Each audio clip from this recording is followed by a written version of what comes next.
send your sales team off to hawk it to people. What you do is you have everybody work together so that the product is being developed with the customer's needs in mind. And if you have a social media person who is kind of integrated with the team in that way, then I think you're more likely to be successful. But I totally agree with what you're saying. We always say that, you know, nobody goes to builders saying, we really need more nails in this house that you're building for us. You know, can you beef up the nail content here? But people do that with Twitter all the time. We have people coming saying, we need to be on Twitter, we need to be on Facebook. And, you know, our question about is really, well, do you? I've got something to say. It's like a talking stick, it's good. I've got something to say. I'm looking for someone to build me a personal API. I think that we need to turn the whole thing around.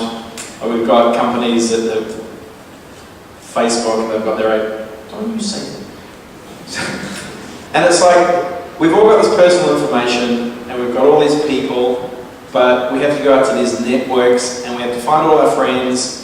You've got to keep going out, and you've got to keep going out, and you've got to keep going out. And it's really frustrating. It's like, if you, the thing that I sort of like keep going back to, I'm throwing this out, this is like really random.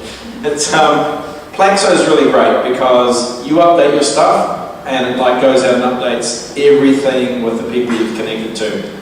I'm looking for something like that that can go out on a number of different levels. I'm going to pull in what you guys have been talking about. It's about communicating with different people on different channels, because I don't think that TV's going away, or radio, or print media. I think that all we're doing is segmenting all these different things into different channels for people, because I've got like totally different audiences on Twitter and Facebook and all the other online media and everything else. It's like, there's all these channels and you're communicating to different groups of people through different channels, and it's like, I've got certain customers I sell to, and it's like, they just want to be rung up and go, dude, have you got enough Epic? And they're going, yeah, sweet, or we need some more. And other people going, they want a fax, or other people going, they want an email, or other people going, send me a text, or other people going, send me a tweet, or send me a message on Facebook. It's just like, all we're doing here with social media is just going, here's another chunk of way of communicating with people, and then like segmenting that like however many times. I think if we can build tools where you can like turn that around to the individual, and the individual controls the audience that they speak to, and filter out the message that they're going out to the different people that they want to talk to with a different message, someone's going to help me. I'm building this shit on a spreadsheet at the moment. I don't know how it's going to help me, because I've tried to work it out into, I've got Epic there. I need to talk to different groups of people in different cities in New Zealand. As an example, I come to Wellington. I want to be able to talk to the media when I get here, people that sell my beer like the Malt House, consumers. I want to be able to talk to all these people, but I want to talk to them with a different message. And each of those people have a different message, and they receive it best through a different channel. And how do you do that? How do you break all of that up? So because everyone, and I think a lot of it's got to do with age, when they're born, and the channels they use, and it's like this crazy matrix. And maybe one day, everyone's going to use Twitter. I don't know. Twitter's popular right now, but like, it's not everyone. Throw that to me. Give me a bone. No, I don't have it specifically to you, but you triggered the question. Okay? I've been around for a long time.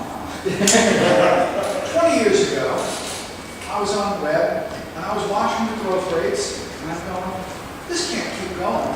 If so, everybody's going to be on, everybody's going to be surfing the web, everybody's going to have an email address. This is just not going to happen. It's going to crash. It didn't. It went through. Yep. 30 years ago, there was a social networking phenomenon in the US of CB radios. 10-4. And at some point, after, it only lasted about 5 years or so, there's just so many people on, getting in one another's way, and doing all kinds of stupid things, and it went splat. It doesn't happen these days. Your description of all these new people coming on to Twitter Is it going to break through and carry on and change the way Twitter works and everybody else thinks, and these people are all going to be twitting? Or is it going to go splat like the CVs? I think Twitter's gone. I think that sort of what I'm seeing, sort of from my point of view, with like the likes of Facebook and what Zuckerberg said the other day about this whole new generation that's now growing up with Facebook, they don't care about privacy. And I think that all of us are so precious about privacy, we're just going to become old farts. And then, like, everyone's just going to be like, well, I don't care. It's like, this is the norm. I'm putting everything out there. If I want to hide it, I'm going to turn off geolocation on my phone. And here we go. Someone's got an opinion. I think we probably all have opinions on that. My view on it is, I find it really fascinating watching different generations use different medias. Like my father is into Rotary. He says, how can Rotary use Twitter? There's a chance that he probably can't. But Facebook would be good for them because they are something they do exchanges and all that sort of jazz. So they put photos up of different things, blah blah blah. But then we've also got young cousins and stuff that are in their early 20s. And they basically just plug their camera and download it and upload it to Facebook, which is just awesome sometimes. And I love those photos that you get at parties with the drunk. Exactly. So I think you start to get through these medias, and I think it's really fascinating to see that when that younger audience starts to come to the employment age, where I'll be the guy that's employing them. And the first thing I do whenever I employ staff is I Google them, and then I look for them on Twitter, and I look for them on Facebook, and it's amazing what you can find out. And it's like, actually no, I don't want to employ you because you're drunk Monday, Tuesday, Wednesday, Thursday, Friday. But the thing is, it's like, which is okay. That's cool. Because it's all about it, man. Exactly. And but at the end of the day, it's like, but if everybody's doing that, it doesn't matter. No, see, I think it's different. You see, you have this is the way that I use it personally, right? Is that I use Facebook. It's only my family and friends that can see Facebook. Now, the reason for that, there's a few reasons for that. Is that first off, I meet a lot of people, especially at non-potential events, which is a great networking forum. Everyone should come to them.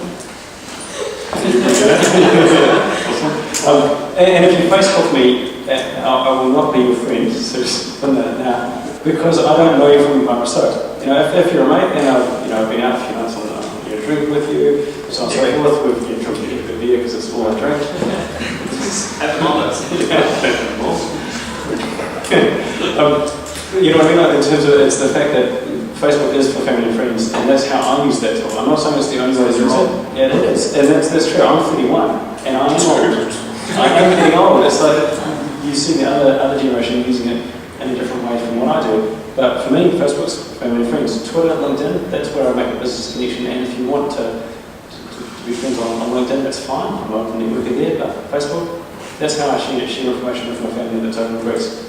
I'm not going to do that even on a networking events because there's different ways to use different tools. But that's what works for me. It is different for everyone. And it is my argument about the personal API. It's like you turn it around and then you like go, okay, well, this is how I want to filter out these messages or these connections to these different groups of people. Because I think the problem with Facebook is like, hey, I'm 18 and I just got really wasted this week, and it's like, oh no, and potential employer, it's like, well, you didn't have control over that because you just put it out to, and you want to be friends with people. And that's always the classic with Facebook, someone putting up, I had an awesome Sunday night out on the tips, and then they call their boss the next morning saying, I'm too drunk to kill, I'm feeling ill, something like that, and they're friends with the boss on Facebook saying, yeah, not so cool, because there's, this is making something really old, the generational gap between how you interact with technology and how you work in a work environment. Me, 20 to 80 hours is kind of normal. 20 to 80 hours really valuable. This is my first and last day back at work. Sorry. Give the phone. I can see you gotta be aggressive around here to have the word in. Okay, so back to Zuckerberg. So the most recent Facebook basically just saying, look, all you people to whom we promise we'll keep your secret information for family and friends only, totally private, we were just kidding.